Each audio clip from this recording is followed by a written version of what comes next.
Pero nabanggit Including ka kanina, Senator Jinggoy. si Saldico. Pero ba't hindi mo minimension si Speaker Romualdez? Saan? Former Speaker Romualdez. Ay, malaki yung kanyang pananagutan dahil siya yung speaker. Okay. Ewan ko kay Jess kung mababanggit niya yun. Kinakasuhan. Ay, binanggit ko. Pinupost ko yun. Ay, nako, si Kong Elise narinig ang chismis. I just have to address it.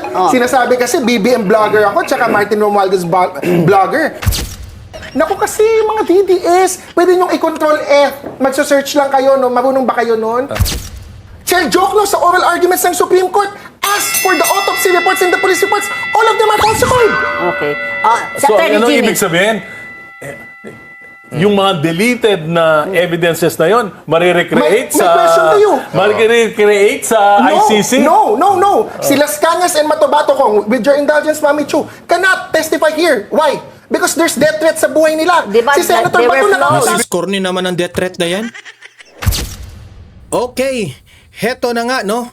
Pag-usapan natin itong debate nitong si Palsis at itong si Congressman Irice. Nagkainitan doon sa Bilyonaryo News Channel. Mamaya, panoorin natin ng buong-buo yung video, okay?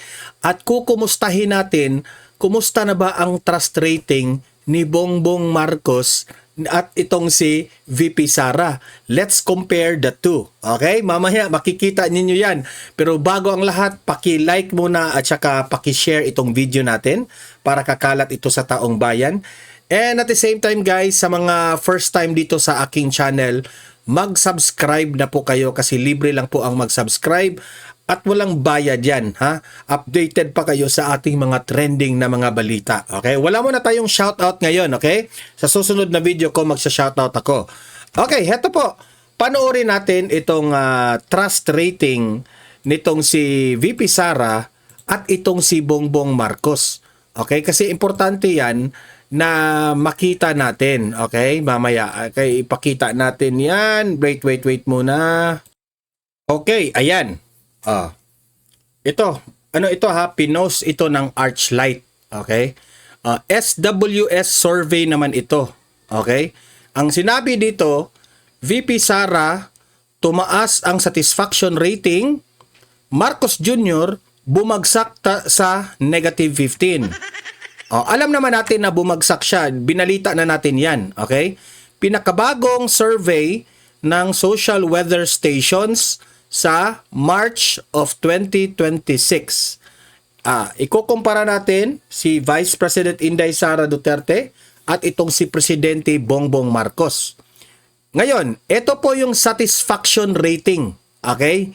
Net satisfaction rating. Dito tayo una kay Bongbong Marcos. Itong pula. Tingnan niyo. President Ferdinand Marcos Jr. Ito, lakihan natin para sabihin ninyong mag-fake news tayo, ha?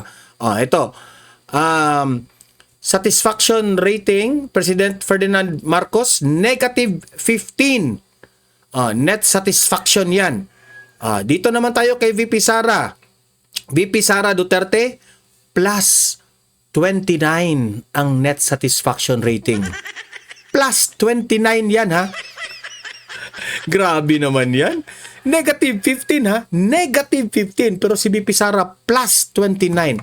Tingnan nyo gaano kalaki yung gap nila. Okay? Net is equal to percentage satisfied minus percentage dissatisfied. Yan po ang formula nilang ginamit, no? Paano binabasa ang net rating? Ayan. Yung positibo, neutral at negatibo. Sabi dito, mas maraming satisfied dito kay VP Sara. Pantay naman ang satisfied at dissatisfied. Mas maraming dissatisfied kaysa dissatisfied, kaya nga color pula. Okay, yung negative. So heto po 'yon, ang public satisfaction VP Sara.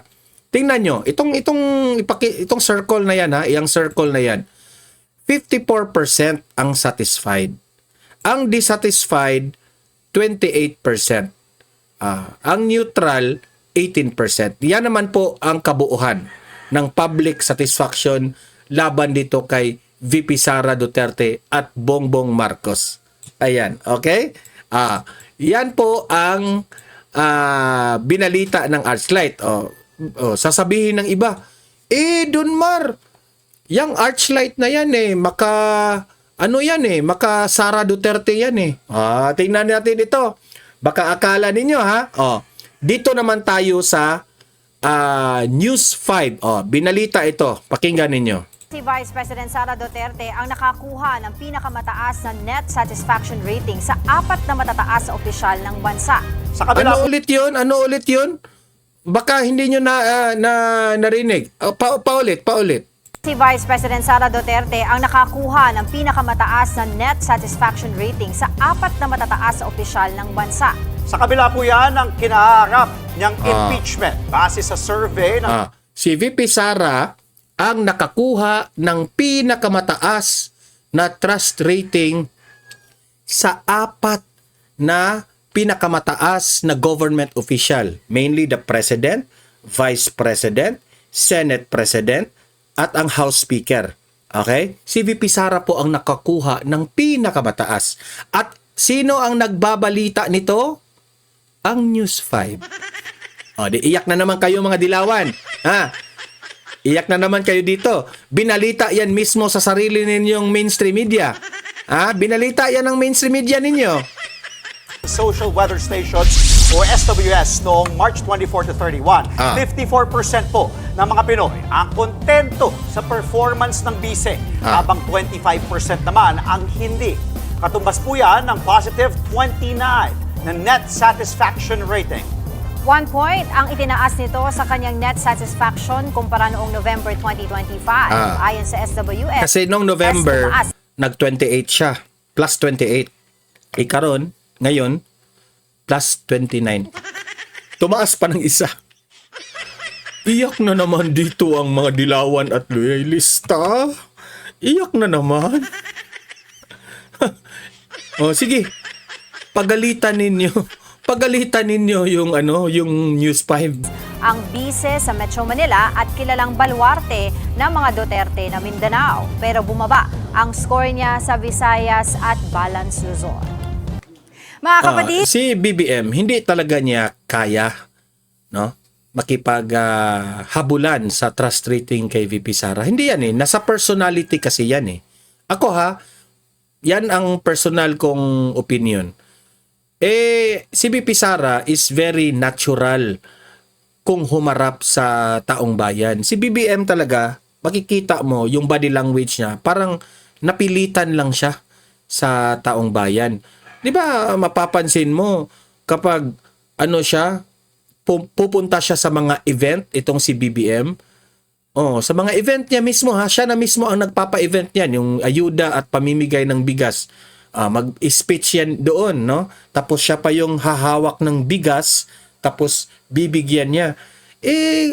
Pagbabasihan mo lang yung mga audience doon na nanonood sa kanya, ayaw na ngang pumalakpak sa kanya. Mafe-feel niya yan. Totoo. Mafe-feel niya yan. At hindi yan maipagkait niya na talaga, katotohanan at yung mga nagre-reflect lang talaga yung mga kapalpakan niya, yung pamumulitika niya, kahit ayaw niyang aminin kasi lagi siyang ini-interview doon sa patungkol sa nangyari sa Senado. Hindi niya inamin, di ba? Pero obvious naman, ang taong bayan ay hindi bulag sa mga ginagawa mo. Hindi, siya pa rin ang nasisira. Actually, sa totoo lang. Okay? Heto, punta tayo dito sa anong tawag dito? Debate. Itong si Baklang Palsis. Okay? Makipagdebate ka pa sa congressman na ikaw ay isang pulpul na lawyer? Ibobo ka na lawyer, Palsis. Ito, panoorin natin si Palsis kung paano siya ginisa ni Erice. Na halatang halata, piko na dito si Palsis. Ito, panoorin po natin. Ruled already na he was fit to, to stand trial. Kaya nangyari. Wait muna. Lakihan natin. Dapat talaga pakita na walang kinikilingan. Kailangan mo talaga dyan ng solo investigation. Hindi pa nag-showcase. Karam may showcase din tayo. May burden. Forward natin. Wala, 250. Ngayon, kayo? Caloocan 2nd District Representative Congressman Edgar Elise. To all of you, andito naman po tayo. Live na live tayo. Bako, thank you for coming back. Voting, nag-explain na ako eh. Yan. I delivered that privilege speech. Sabi ko, I cannot participate in the voting. Why? Because of 3 reasons. One, Okay. hindi ako pinayagan na magtanong. It's the first time in the history of Congress na isang congressman hindi pinayagan magtanong sa mga witnesses.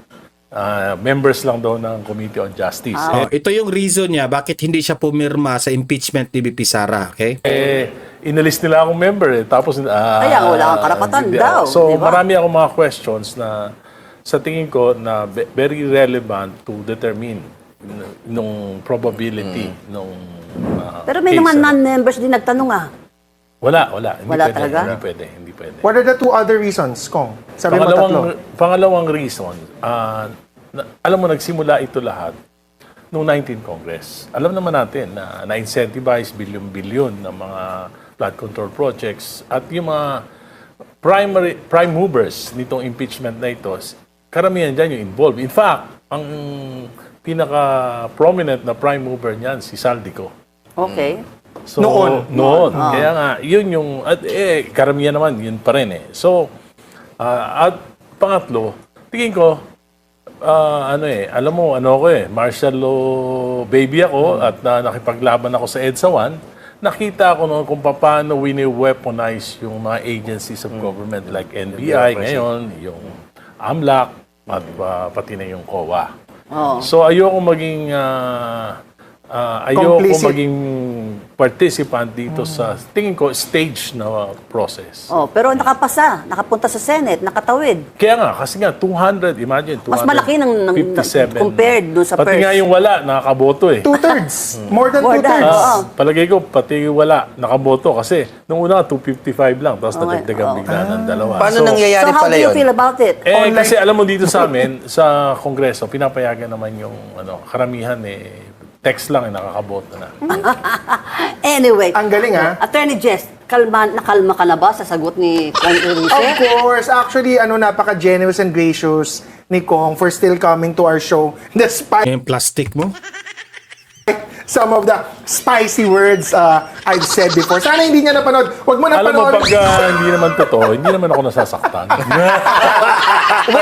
well, it's not factual, Kong. It's just my opinion. So it cannot be right or wrong. It Kaya, was just my opinion. Kasi sanay na naman ako na may mga opinion na pro or against me na Ayun. tingin ko pro, hindi nga totoo eh. Tapos against me, hindi rin totoo. Hindi totoo. Kawawa ka naman, Palsis. Pero sanay na ako doon. It's part of the game. And thank you so much. Kasi a congressman like you who believes in your own freedom of speech, believes in the freedom of speech of others, Yes. at hindi ako kinasuhan. Pero ito alam mo to si Attorney Jess. Parang si Senator Jinggoy. Nakakatatlo ka na, ha? Nakakatatlo ka ng kaso. Parang medyo offensive yung Hindi, ayoko comparison, ha? Alam mo, paano ako masasaktan eh? Alam mo, 4 na political dynasties ang pinagdaanan ko, ilang presidente, ang nilabanan ko. Speaking from experience. Ilang mga EDSA 1, EDSA 2, lahat yan. Galing. So, Kudos to you, that's part of the game. Kudos. Ito naman si Attorney And ang Jing. importante sa akin, yung aking objective para sa bayan. Anti-political dynasty. Yes. Hindi lang. Marami. At lahat. Opo. Anyway, ito si Attorney Jimmy, tumatawid pa para magano na aking weather. Kasi parang Ikaw lagi ka na sa balita. Busy-busy bakit yan. ba? Napaka-busy ilang yan. beses na tinanong, nasaan si Senator Bato? Well, kasi kami, syempre, we accept that as a byproduct of our, being the legal counsel of Senator Bato. Araw-araw po ako tinatanong. Pangilan na, nabilang napapaligiran na nila kami. Pero, I say candidly, and for the last time, and earnestly, hindi po talaga namin alam that is intentional on the part of Senator Bato, and we have no desire to know of his whereabouts so that we can insulate our process of creating his legal defenses in a more or less politicized scenario. Ganda. Okay. On that note, let's start the patok o putok. Headline number 1. Headline number 1. Usapin sa flood control. Nagsimula ng umagos, Senator Jinggoy kasama na naanod. Ang development na ito sa flood control scam, patok o putok. Ito, una ko tatanong kay Attorney Mauna na Jess. ako. Oo, kasi sabi ko nga, parang si Jinggoy ka, nakakatatlo ka na eh. Three-peat. Oo. Si Senator Jinggoy, three-peat na rin. Hindi, talo ko siya kasi ako 5 na ako eh. Ah, 5 na libel cases ko. cyber libel. Oh, pero talo niya ako in terms of the gravity. Oo. Ay, una, putok muna yung patok muna yung ating VTR. Okay. Kasi ang galing nung ating staff eh. Natawa ko dun sa inaanod si Senator flood control. Jinggoy. Yes, pero sa akin, ito na lang sasabihin ko kasi ayoko masyado maging masama. Fool me once, shame on me. Oo. Fool me twice, shame on you. Fool me thrice, makalusot pa siya dito, sino nang nakakahiya? The rule of law, the courts, the judiciary, lahat. Yung argumento niya, pang bakla lang talaga. Daldal lang, daldal. Nakakahiya. Fool me thrice eh. Oo. Pangatlo na niya. Pa-full me Anyways, twice ka pa. meron pa siyang second yung case niya. Na-clear siya, pero magbabayad siya, di ba? Ibabayad pa. Yes, mga graft charges. I'm just focusing on plunder. On plunder alone, nakakatatlo na siya. Yes. Kung Rize, lawmaker standpoint point of view, sa ganitong klase na nasabi nga, nakatatlo na to si Senator Jinggoy, sa batas, sa amin, sa House, how do you feel about this, the lawmakers like Saldico, your fellow colleagues there? Hindi, this is the sign of our politics dito sa Pilipinas at yan naman mga ano yan mga sign ng problema natin sa nabubulok na sistema ng politika sa ating bansa at isang malaking yan yung sign ng epekto ng political dynasties. Pero patok yan sa'yo. What do you think? Patok o putok? Bakit? It's not Putok. about accountability. Ayan, putok. Putok. Bakit? It's not about accountability. Ito ay laban ng dynasty ni Marcos at ni Duterte Okay. at ng mga dynasty na nag-aagawan sa kapangyarihan. Lahat naman yan, babasahin mo yung 19 Congress 2025 National Budget, halos lahat na nakaupo, involved. So, nagtuturuan to, pero lahat sila magkakasama. Including Senator Jinggoy. Pero naman Including kita kanina, Senator Jinggoy. si Saldico. Pero ba't hindi mo mine-mention si Speaker Romualdez? Saan? Former Speaker Romualdez. Ay, malaki yung kanyang pananagutan dahil siya yung speaker. Okay. Ewan ko kay Jess kung mababanggit niya yun. Kinakasuhan. Ay, binanggit ko. Pinupost ko yun. Ay, nako, si Kong Ingse narinig ang chismis. I just have to address it. Sinasabi kasi BBM vlogger ako, tsaka Martin Romualdez vlogger. But if you... Sunog ka doon. Sunog ka. Hindi mo mabanggit-banggit si Martin Romualdez. Balita namin, malitagang ka rin eh. Daw, di umano. Paglaban mo yan. Sa petition ko sa Supreme Court, para sa constitutionality ng Unprogram Appropriations, Hoy, ano ba yun? Part of the game. And thank you so much. Kasi a congressman like you who believes, kasi ayoko masyado maging masama. Wait muna guys ha, kasi na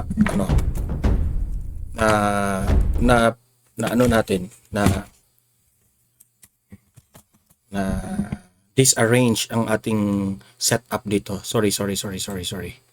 Ito na yun. Three-peat. Oo. Si Senator Jinggoy, three-peat. Kasi ayoko masyado maging masama. Fool me once. Babayad pa. Yes, mga graft charges. I'm just... Dynasties. Pero patok yan sa'yo. Repeat. What do you think? Patok o putok? Bakit? It's not about accountability. Ayan, putok. Putok. Bakit? It's not about accountability. Ito ay laban ng dynasty ni Marcos at ni Duterte Okay. at ng mga dynasty na nag-aagawan sa kapangyarihan. Lahat naman yan, babasahin mo yung 19 Congress 2025 National Budget, halos lahat na nakaupo, involved. So, nagtuturuan to, pero lahat sila magkakasama. Including Senator Jinggoy. Pero naman Including kita kanina, Senator Jinggoy. si Saldico. Pero ba't hindi mo mine-mention si Speaker Romualdez? Saan? Former Speaker Romualdez. Ay, malaki yung kanyang pananagutan dahil siya yung speaker. Okay. Ewan ko kay Jess kung mababanggit niya yun. Kinakasuhan. Ay, binanggit ko. Pinupost ko yun. Ay, nako, si Kong Ingse narinig ang chismis. I just have to address it. Sinasabi kasi BBM vlogger ako, tsaka Martin Romualdez vlogger. But if you... At doon sa petition ko sa Supreme Court, para sa constitutionality ng Unprogram Appropriations, lumalabas sunog doon siya. yung bilyong-bilyong mga flood control projects. Nanilipat. from unprogram, nilipat sa ano, ay Tama. inaprubahan By ni Presidente. SMR. Hindi. Inaprubahan ni PBBM. Presidente. Hindi, wait lang. Tapusin ko muna yung sa Martin Romualdez kung kaya ko daw sabihin. Nasa Kaya. vlog ko yan. Ako ang nag-breaking news na may precautionary hold departure order. Paano yan? Di umano, malitagang ka rin. Si SMR. Balikan nyo lang, pwede yan. Naku kasi, mga DDS, pwede nyo i-control F. Magsa-search lang kayo, no? Marunong ba kayo nun? Ha? Alam nyo ba yung mga technicalities? Search nyo lang yung Facebook ko. Hindi Ano kami yun? marunong mag-laptop. Attorney Jimmy, ikaw, patok o putok? Siyempre putok. Ang una pong putok, no, is yung graphics natin. Pero wala namang masamang tinakay sa ano. Pero kasi, hindi accurate. Hindi naman iyakin si Senator Jinggoy. Hindi siya na aanod dyan, no? And this is not in his defense. It's just a poor characterization of him. Pangalawa, you cannot insulate or isolate this, no, itong kaso against him, yung flood control. Dahil sabihin na nating may kinalaman siya dyan, halos lahat naman ng lawmakers may kinalaman at one point or another sa flood control. Ang tanong kung may korupsyon. Pero yung dapat nating makita, 7 senador po ang kakasuhan ngayon, lahat from the majority bloc. That should be suspicious even to the DDH. Correct. Kasi kung 7 Teka senador... muna, sabi mo, ano DDH? diehard Duterte haters. Kasi kung 7 senador na po, kasi kung isa, okay. Yan, mga DDH yan si Palsis. Baklang DDH. Kung dalawa, okay pa. 7 senador po ang kakasuhan para hindi na po sila makabuo ng mayorya. Can I ask a question, it's political Attorney Jimmy? for me. Is it a matter of politics or is it just really na baka ang mas may kasalanan, with all due respect to the majority bloc, ay galing sa kanilang bloke? Okay, so ito Nagkasama-sama lang sila. So ito ang Yes. challenge ko dyan. Flood control yan. Bakit hindi ituloy ang Blue Ribbon, intayin ang resulta para equal protection? Kung may mahanap mang guilty na isa, guilty lahat. Sa minority. Oh, minority or majority, congressman, senador, contractor, lahat din. Ito, I agree. may Oo, balita ako, may lahat good news ako I kay agree with Attorney that. Jimmy. Halimbawa, lumipat yung mga may kaso, lumipat sa Majority. minority. Sa minority, kakasuhan po ba? Oo, mawawala ba? Bigla Teka bang nga. may affidavit of Hindi, desistance? wait. Ang tanong ko sa iyo ko nga, ako ang punto ko kasi was, kung madaming kinakasuhan sa majority, is it coincidence or politics? Or is it sila talagang may kasalanan? Oh, yes. Hindi yan coincident. Talagang sinadya yan. From the, Well, ako, ang tingin ko nga, sinabi ko sa iyo, halos lahat ng nakaupo, nung 19th Congress involved, Oo. 125 billion yung parte ng Senate sa Bicameral yeah. Conference Committee. Tama. Lahat yan nabigyan. At kung talagang iimbestigahan, madali lang eh. So, lahat dapat kasuhan. magte-take off Hindi, lang. dapat imbestigahan. Lahat. Kasi, alimbawa, for example, isang senador, meron siyang insertion or amendment for a flood control project. Kung na-implement naman ng maayos, bakit mo naman kakasuhan? Correct. Ayun. Kaya Teka, nga. Kaya nga, may kinalaman. Ang problema lang, mukhang iniimbestigahan lang yung gustong imbestigahan. Okay. Diba? Ano na, Yun, lady yun naman, ang problema. Hindi, sunog si Palsis doon. Kasi, ano siya eh, ang tawag doon, basta galit lang siya kay Jinggoy, akala na niya may kasalanan talaga si Jinggoy. Hindi pa naman proven, hindi pa naman siya guilty dyan. Di ba? Bakla ka lang talaga. Yun ang totoo. Speak. Yes, ma'am. Yes, ma'am. Yes, ma'am. First, the good news kay Attorney Jimmy, kasi ito, pinupush niya nung pa yung 18 Marines. Kanina, in-announce ni Senate President Alan Peter, Yes, kaya tano yes. sa live Ayun. streaming niya. Mag-hearing na sa next Thursday, Yes. June 4. ang Yes. Senate Blue Ribbon Subcommittee Yes. headed by Senator Marcoleta. Yes. And I'm pretty sure, yung 18 Marines mo, ipapasok Will be niya. witnesses. Opo, at ito po ay tagumpay po ng taong bayan at ang kinabukasan po ng Pilipinas. Totoong-totoo po yan galing sa puso. Kasi po, kailangan natin malaman talaga kung paano tayo ninakawan. Hindi lang ng isa, hindi pwedeng si Jinggoy lang. It's unfair. It is Yeah. against the basic tenets of law. Yun ang sinasabi mo, di ba, na hindi lang nag-i-end yan kay Speaker Romualdez. Yes. It goes all the way sa Malacanang. And the ombudsman should exercise restraint. Ma'am, sa tingin ko naman, makasabat ako dyan. Alam nyo, pagka nag-imbestiga yung Blue Ribbon ni Senator Ping Lacson, ang punterya, yung mga Maka-Duterte.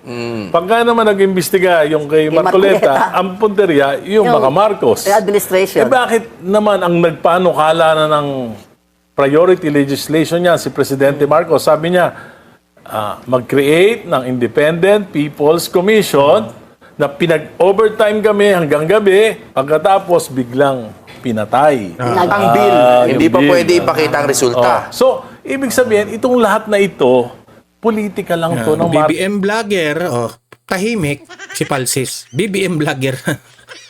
Tahimik ka ngayon. Marcos at Duterte. Okay. Ngayon, ano ang problema nating mga Pilipino? Dahil dyan, sa politika nila, 7.2 percent ang inflation rate.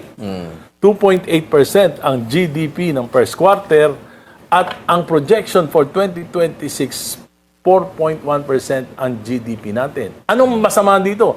9% ang average increase Ideal, oo. ng Ideal. ating loans, borrowings every year. Ngayon nasa 18.5 na Yeah. at ang projection 22 billion o 10 billion na mauutang ng Marcos administration.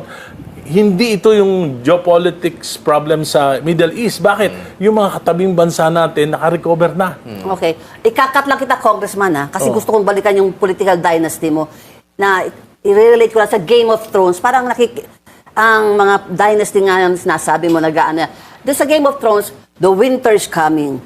Pero si Ombudsman Remulla, sinabi niya, sa summer ay Mag-iinit. Mag-iinit Ang dahil sa tag-init. marami pang kaso.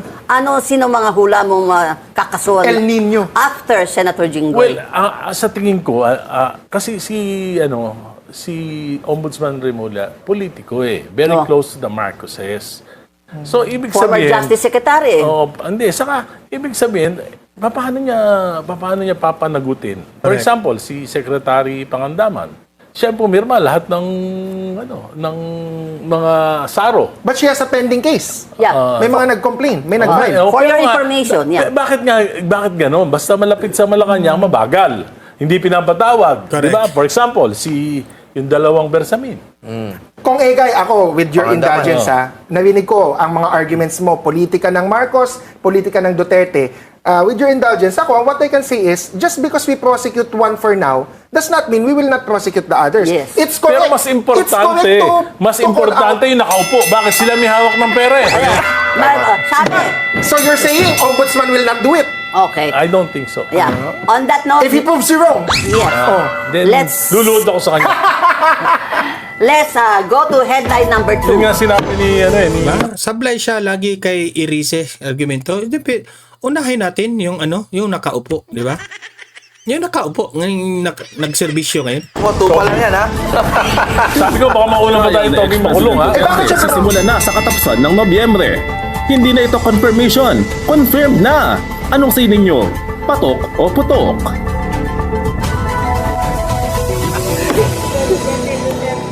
Yeah. Hindi ko nabasa.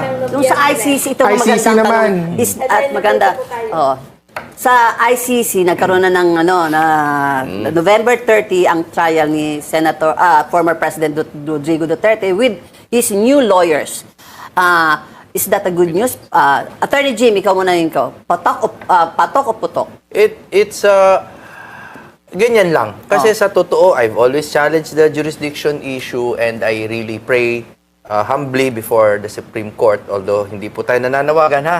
Prayer lang to na sana ma-resolve na yung jurisdiction issue on our end. Kasi pagdating po doon, wala na talaga tayong hawak dyan sa issue na yan. So the trial should just proceed, but you have to remember that the quickest case resolved by the ICC was 8 years. Okay. So, ano pang pagmamadali ang gagawin natin? Baka buhay pa kaya si Pangulong Duterte. 80 years old na yung matanda. Anyway, babalikan kita. Tanungin mo na si Congressman Irice. Patok o putok?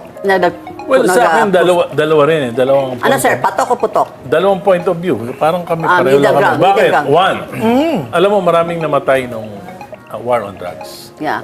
Sa Caloocan, mga Lalo na. collateral Oo. damage. Sa Caloocan. Di bali yung mga, Yung palagay na Kian, natin, di bali Kian, yung mga di ba? pusher, di bali. Pero merong, sa violent war on drugs, subok na yan sa buong mundo, hindi yan effective. So, Amen. kaya nga ang sabi ko, naniniwala ako sa karma Pero nakita ko, Diyan tayo hindi magkakaintindihan, Congressman Irice, kasi para sa amin, yung war on drugs, effective talaga yon at nag-effect yan sa amin, sa aming lugar, ha? Sa Visayas. mali rin yung procedure ng gobyerno. meron ding karma, hindi na. Di ba? Pero ganun eh. Pero tingin ko, both ways. both ways eh. Tingin ko mali yung procedure dahil in a bigger picture, parang mali naman na yung mga Pilipino, lahat naman na papadala mo sa dahig, sasabihin mo, hindi mo kaya i-prosecute. Yes. Di ba, parang inaamin mo yung justice system mo. It's not working. It's not functioning well. Yun. Pero, merong tinatawag na karma. Kasi nga, sa Pilipinas, aminin natin, napaka-maka-impluensya ng mga Duterte. At baaring ito ay nangyari dahil nga dito sa napaka-impluensya niya at pati si Presidente Marcos natakot sa kanya kaya siya pinadala sa dahig. Kasi kung hindi takot si Presidente Marcos, dapat dito na siya pre-prosecute. Tsaka yun ang stand niya originally, di ba? Okay. Attorney Jess, patok o putok? Siyempre, patok na patok, forever patok. First of all, the trial of President Duterte is the majesty of international law at work. I've already said that before in an episode here in Politico Talks. But what I have to say is, hindi to politika ni Marcos or politika ni Duterte. Ito ay politika ng taong bayan at ng crimes against humanity. Ang daming drama nitong bakla na ito. Daming drama mo. Let's be real on our reaction and your opinion. Walang realistic sa mga pinagsasabi mo. It's not a politiko ng ng tao. Walang kinalaman yung tao. Ang tao lang, bumoto lang yan kung sino yung sa tingin nila magaling. Meron siyang ginawa, kailangan niyang panagutin. Hindi ibig sabihin hindi gumagana ang justice system sa Pilipinas. With all due respect to the congressman and to my dear friend, Attorney Jimmy Bondoc, lagi nilang sinasabi, the courts are functioning. And of course, yung ating Supreme Court justices, with all due respect, may dalawa sa kanila, sinasabi, the courts are functioning, we are able, etc. That is not what complementarity says. Complementarity says the state is unwilling or unable. It doesn't say courts. So even though courts might be functioning and are able, it doesn't mean that the prosecutorial arm and the law enforcement arm is willing or able. Because if that were true, bakit hindi nakasuhan si Duterte pagka alis pa lang niya sa upuan? Bakit fake yung mga police blotter? Bakit yung autopsy? Bakit hindi nakasuhan? Kasi wala kayong sapat na ebidensya. Pero ang naniniwala lang sa inyo, ICC. Pero dito, hindi niyo mapapatunayan sa Pilipinas. Kasi puro gawa-gawa yung mga ebidensya. Di ba? And remember, hindi mo pwedeng iako ang kasalanan ng extrajudicial killing kay Duterte. Kasi clear naman ang kanang instruction eh. Anong sabi niya? Kung manlaban, saka ninyo gurgurin. Anong masama doon? Di ba? Reports fake. So the justice system is more than just the courts. That Because is what President Marcos enabled him during that time. Nagkalaban na sila. So, hindi niya siya yan ang pikit ko. Lahat nung mga kasama ni President Duterte. Uniteam. Uniteam. Sila nag-enable. Yes, ko. Diba? Kaya nag-break up yung unit team eh. Hindi siya, Pero ngayon sinasabi niya na magkalaban na sila. Bakit? Hindi niya ba kaya? Presidente siya? hindi siya Yung political. presidente ng Pilipinas, one of the most powerful president in the world. You know the answer to that, Kong? Yes. Where's the evidence? The evidence has already been deleted. Chel Jokno sa oral arguments ng Supreme Court asked for the autopsy reports and the police reports. All of them are falsified. Okay. Sa So, Attorney ano Jimmy. ibig sabihin? Yung mga deleted na evidences na yon, marirecreate May question to you. marirecreate sa ICC? No. Si Las Cañas and Matobato, Kong, with your indulgence, Mami Chu, cannot testify here. Why? Because there's death threat sa buhay nila. Di ba, Si Senator they were Bato flawed? nakakataas. Sa corny naman ang death threat na yan. Sa corny naman yung death threat. Ni minsan, hindi yan magde-death threat yung mga Duterte. Ibig sabihin, the President of the Philippines Bakit cannot guarantee the safety of these Bakit nakakatago witnesses? si Bato? Teka. Before I call you out of order. Sorry. Okay. Si Attorney Jimmy, anong sentiments mo naman dyan? Hindi, nakalimutan ko na yung tanong eh. Hindi, Trial. The trial of President Duterte. Pero ako, di ba, bago na yung lawyers ni Pangulong Duterte, na-believe ka ba na suddenly na, kasi originally, hinihingi nila, December 30 ang trial. Pero, kailangan ma-examine siya uli. Yung kanya, di ba, matanda na nga. Di sina Kaufman, Pero natalo na. they ruled already Yeah. na he was fit to, to stand Hindi. trial. Kaya nangyari, naging November 30. Maganda, mas magaling bang mag-negotiate sila sa ano? Yeah, but it's a small win, but it's too small.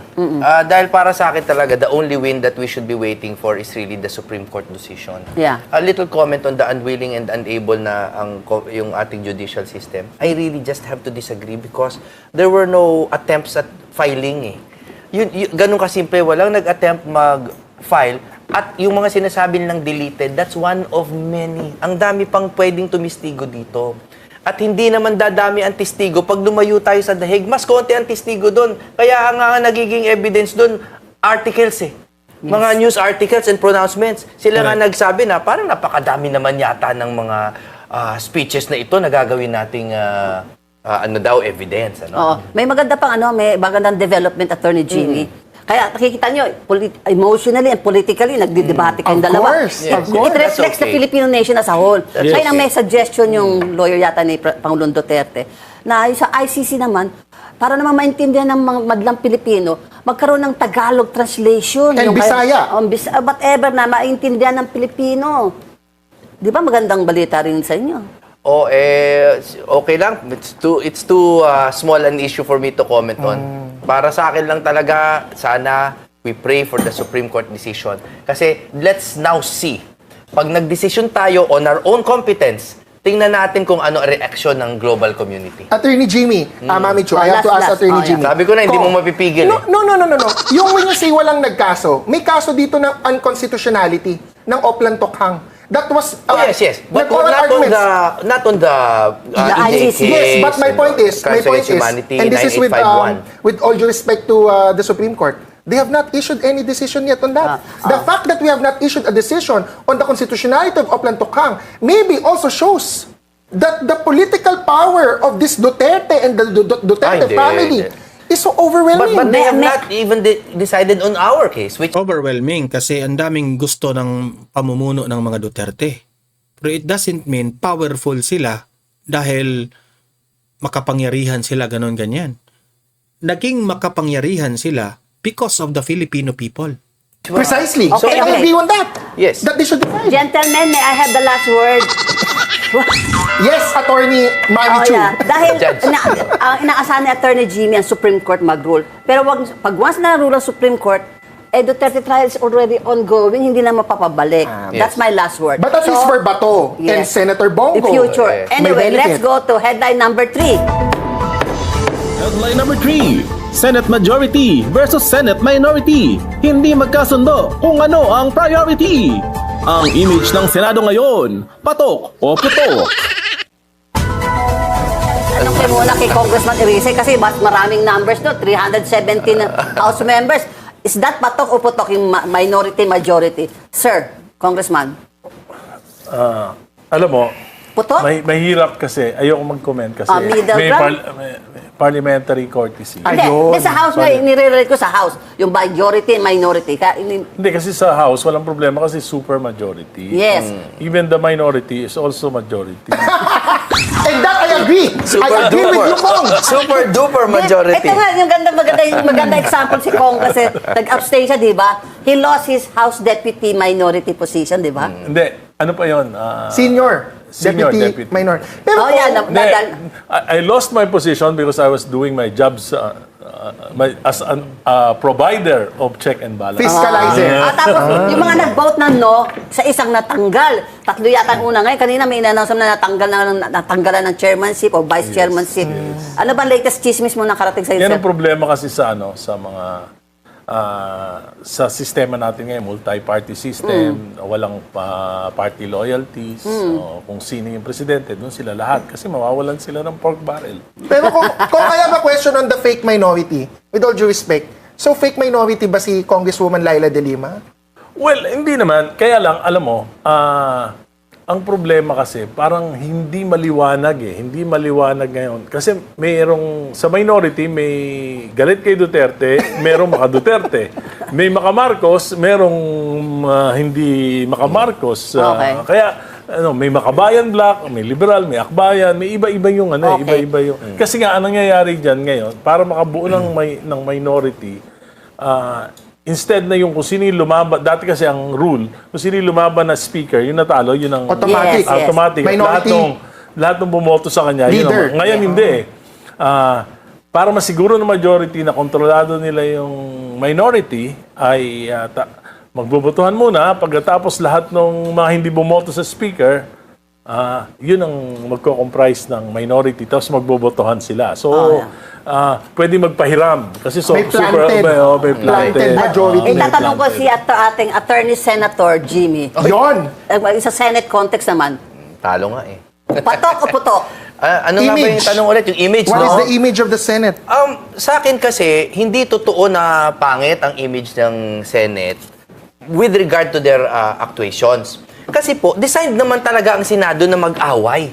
Wala namang problema na mag-agawan sila ng majority seat. Walang problema. Isa lang po ang naiiba ngayon. Ano? Kinakasuhan. Yun ang naiiba ngayon. Kasi kaya nagkakaroon ng doubts pati sa business community and all that. Kasi nagkakaroon na ng elements of mga vices of consent, no? May vitiation na. Kasi dati, nag-aaway naman sila in Riles, sila debate, Miriam. Wala namang intelligent, problema mag-aaway. discussion, Nag-aagawan ba sila ng majority seat dati? Oh, of course. Lahat naman ng minority gusto maging majority eh. Pero yung kakasuhan mo, 7 are not coincidental, and that is what is bad about the Senate now. They are not ruining their image. Someone else is. Okay. Attorney Jess, patok o putok? Ang image ng Senado, patok or putok daw. So sa akin, syempre, putok. Ibig sabihin, negative ang image. Yeah. It's the first Senate majority na may scripted Senate shootout that is borne out by the facts.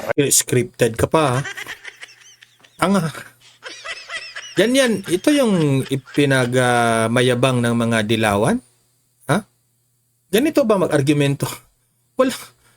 Anong pruweba ni mo na scripted yun?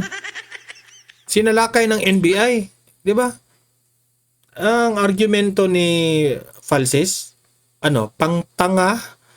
Ang kanyang argumento ay wala sa hulog, sa totoo lang. Meron tayong isang senador. Of course, we will agree to disagree there. May isa tayong senador, bawal sigawan. May isang senador, kailangan laging kamustahin. May isang senador, nagtatago. Lahat yan, Senate majority. So, yung dating riniklamo sa akin ng disbarment ni Senator Chis Escudero na worst Senate President, Alan Peter Cayetano, worst Senate majority. Ang majority ngayon, Duterte majority, worst Senate ever. Galit ka na. Pikon.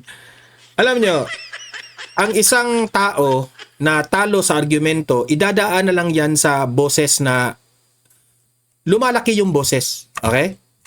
Ganyan po yan. Kasi hindi na niya kaya makipagdebate, lalakihan na lang niya ang kanyang boses. Example ito. Itong taong to. Okay. Rejoin the Attorney Jimmy. Opinion na yan eh. Wala na akong magagawa no, kung hindi mo gusto. Yeah. Ang sa akin lang is, this is the first truly independent majority. Kasi they're not on the side of the admin. Do we not at least want that check and balance in our government? Without this independent majority, hawak na po ng administrasyon ng buong bureaucracy ng gobyerno. Okay. Teka muna, Meron Congressman. akong may sasabihin ako dyan. Ito, alam mo, nangyayari sa bansa natin. Parang labanan ng Crispa Toyota noon. Diba? Kahit na manuntok si Jaworski ng referee, kampi pa rin yung mga Toyota. Kahit na mali na yung ginagawa. Kahit may laglagan sa Crispa, kampi pa rin yung mga Si Crispa. Atoy ko, kung si Atoy ko Ganon. Kaya lang, hindi natin na-realize doon sa image ng Senado ngayon, whether majority or minority, ang tama nun sa ating mga ordinaryong Totoo Pilipino. yan. Yes. Totoo yan. Nagbagsak yung ekonomiya natin. Yes. Dahil reflection yan ng gobyerno natin, yung investors' confidence, talaga masisira. Ito tatanong ko kay Congressman Erice. Kasi he respects interparliamentary courtesy. Yes. Sino kakampihan mo? Si Attorney Jimmy o si Attorney Jess? Wala. Kaya si Attorney Jimmy, kampihan mo kung may atraso ako sa iyo eh. Hindi. Wala Walang ganun. Alam mo, ako hindi ako nagagalit. Bakit ka mo? Kasi ang objective ko na yung Pero si Falses, pikon na pikon. Kalmado eh. Kalmado siyang mag-explain. Yung isa, pikon na. Kasi kalma lang yung napipikon siya eh. aking advocacy, kahit na magkaiba kami ni Attorney Falsis, baka sakali sa bandang huli, maniwala siya sa akin. Anti-political dynasty, naniniwala Ganon ako. din si Attorney Jimmy, baka sakali na maniwala sila sa akin. Ang importante sa akin, consistent ako na hindi ako Duterte, hindi ako Marcos, liberal ako, at maliwanag yung mga bakit yung hindi ako galit sa Duterte, may mga policy differences kami na fundamental, kaya hindi ako pwedeng sumama. At Okay. may Klaro. policy differences ako sa Marcos na hindi rin ako pwedeng sumama. So I would rather stay dun sa Liberal Party dahil 1988 pa lang, liberal na ako. Kaso wala pa kayong kandidato kung wala pa, Lenny wala na, kami. meron na ba? Lenny, Alam mo, Mamaya natin pa Hindi, gusto ko lang mamaya daw pag-usapan Ay, natin sayang dati. naman, sasagot na eh. hindi din ako Duterte, hindi ako Marcos ha. Baka muna. ng mga tao, Marcos ako, Lenny ako. Tatanong ko kay Congressman Iri. Ang ingay nitong pulses, no? Idadaan talaga niya sa malaking boses. Kasi walang naniniwala sa kanya eh. Sige. Kasi sa Senate, nag-walk out yung solid 11. Okay. Sa House, maski mag-walk out, walang effect, di ba? Sa dami nyo doon. Handa eh. Alam mo, ang ginagawa ko doon, kasi yung minority naman, may mga karapatan. For example, dahil masyado silang confident, kahit na may pinag-uusapan, magbobotohan, wala na yung marami. Oo. So ako yung tagatawag ngayon ng quorum. Ayun, quorum ko. Oh, yeah. Sino ba daw kang kandidato nyo sa 2028? Ano? Wala pa. Kasi, Pero alam mo, narinig ko si Marrow as ang napaka-volatile. nana mo eh. Napaka-volatile nung situation. At tingin ko, Correct. after ng trial, Impeachment. at whether kung ma-impeach, merong ibang development na mangyayari, kung ma-acquit, nako, Iba din. may iba din. Kaya sa palagay ko, nag-iintay lahat. Pero ako, sinasabi ko sa mga tao, huwag natin tingnan kung sino yung malakas. Tingnan natin kung Sino yung qualified? kung sino yung qualified. At Amen. kung may babaguhin tayo, hindi yung parang ano yan eh, manok at itlog. Para sa akin, ang dapat na mauna, maunang baguhin yung kaisipan ng mga mamayan sa tamang pagpili. Kaya nga sabi ko nung I spoke last Monday sa aking press-ona speech, sabi ko, tingin ko sa 24 months wala nang legacy projects na magagawa si Presidente. Sa tingin ko rin, mahirapan nang i-reverse yung economic situation natin in 24 months. Pero may magagawa siya political reforms. Okay. For example, yung Huwag mo naman ituloy, Congressman, kasi pag-uusapan natin yan sa pagbabalik natin. Okay, so tapos na yung tatlong topic nila, no? Kay Jinggoy, yung kay Duterte, at itong away sa Senado. So ayan guys, no? Nakita naman ninyo yung mga difference ng kanilang mga opinion sa bawat issue. Paki-like na lang, paki-share at pag-comment kayo sa inyong opinion sa comment section para mabasa natin, okay? So sa mga hindi pa nakasubscribe, subscribe na po kayo kasi libre lang talaga ang subscription sa YouTube, walang bayad yan. Ma-update pa kayo sa mga trending natin ng mga balita, okay? See you in my next video. Have a great day, have a great night. God bless po sa ating lahat. Mabuhay ang Pilipinas and God save the Philippines. Bye-bye.